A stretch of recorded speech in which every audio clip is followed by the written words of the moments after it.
Ibu bapak, saudari-saudara, sobat Komsos yang terkasih dalam Kristus, selamat berjumpa kembali dengan renungan Minggu Komsos Gereja Santa Maria Immaculata, Paroki Tarakan.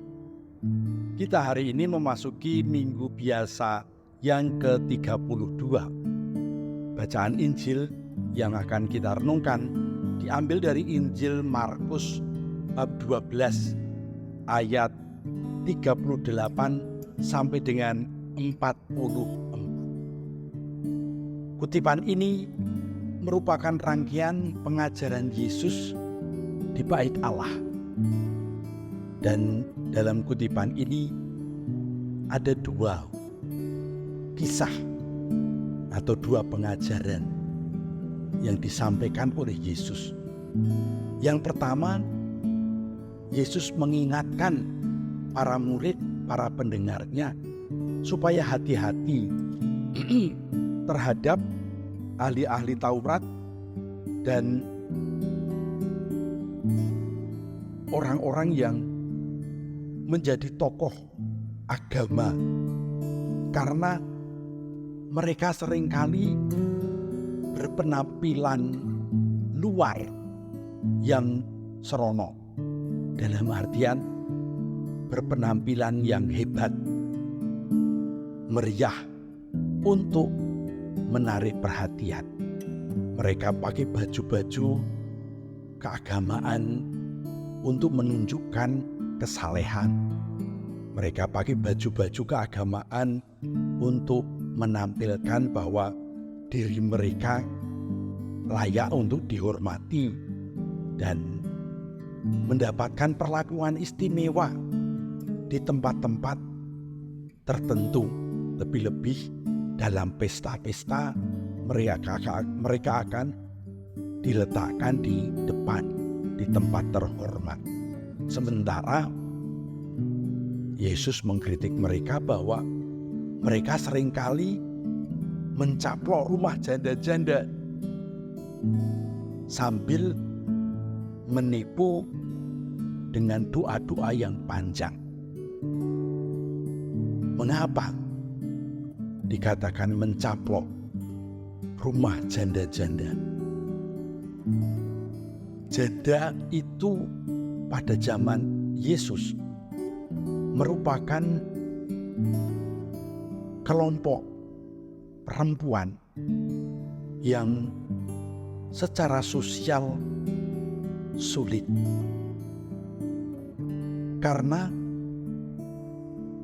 setiap wanita harus mempunyai wali atau mempunyai imam yang memimpin, yang bertanggung jawab, yang mengurus janda ditinggal mati suami.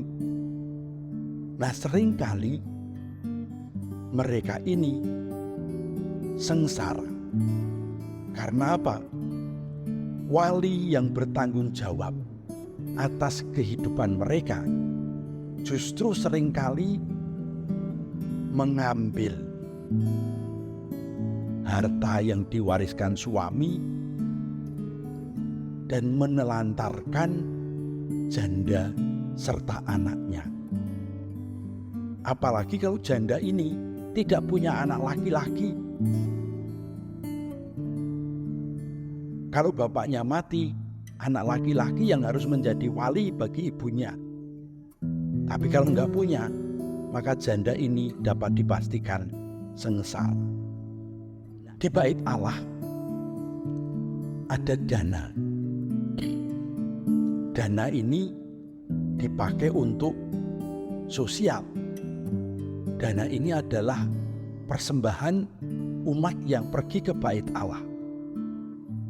Dan seringkali dana ini dipakai untuk menolong janda-janda yang mengalami kesulitan.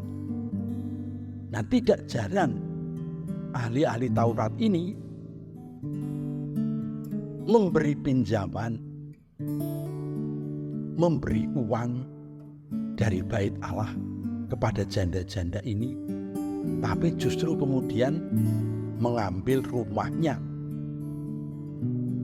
Karena si janda nggak bisa membayar iuran atau apa yang semestinya dibayar oleh seorang kepada bait Allah.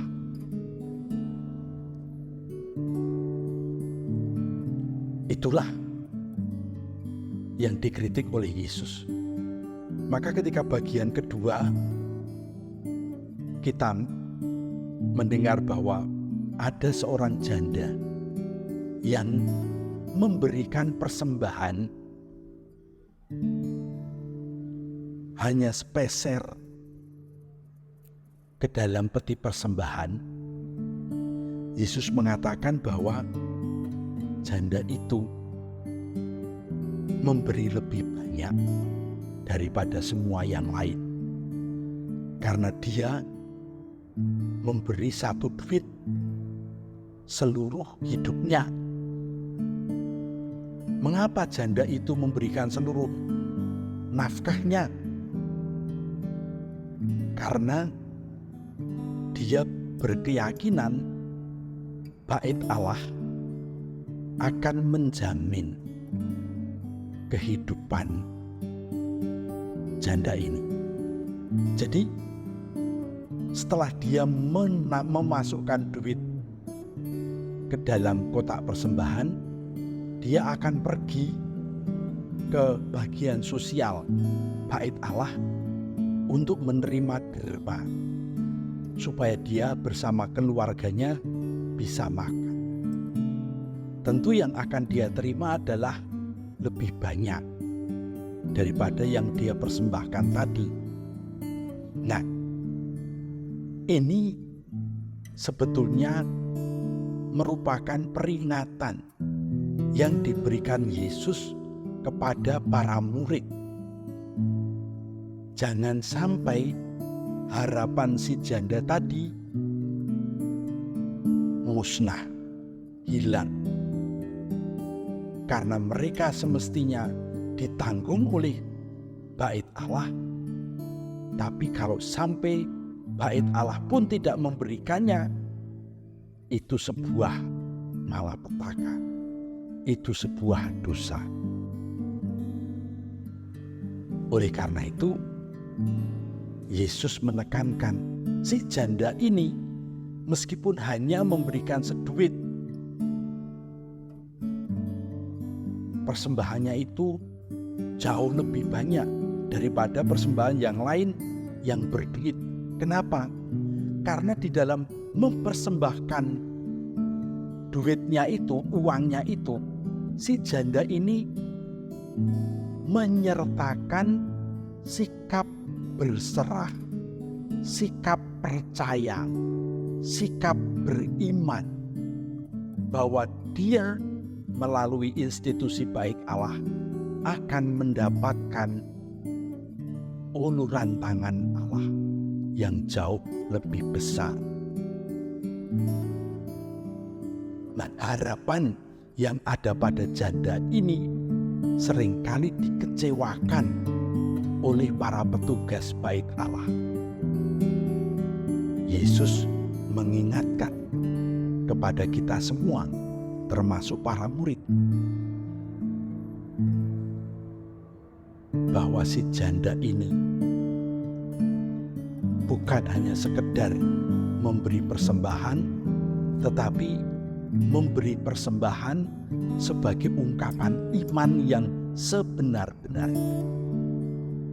Karena dia percaya kepada kemurahan hati Allah yang jauh lebih besar daripada persembahan yang dia berikan. Sementara kita seringkali memberikan persembahan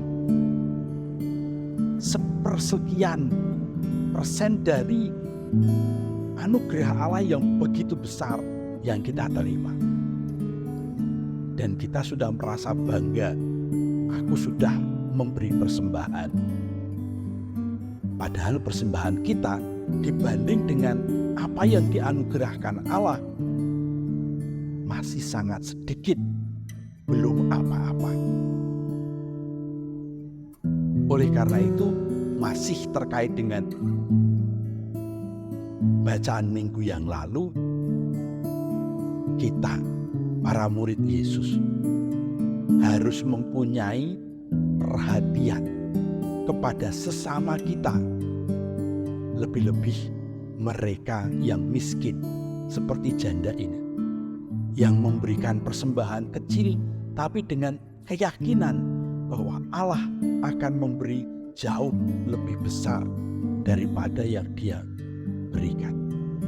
Jangan sampai harapan ini sia-sia atau tidak terbukti. Kita yang menerima banyak harus memperhatikan dengan seksama orang-orang senasib dengan janda ini. Tuhan memberkati kita. Amin.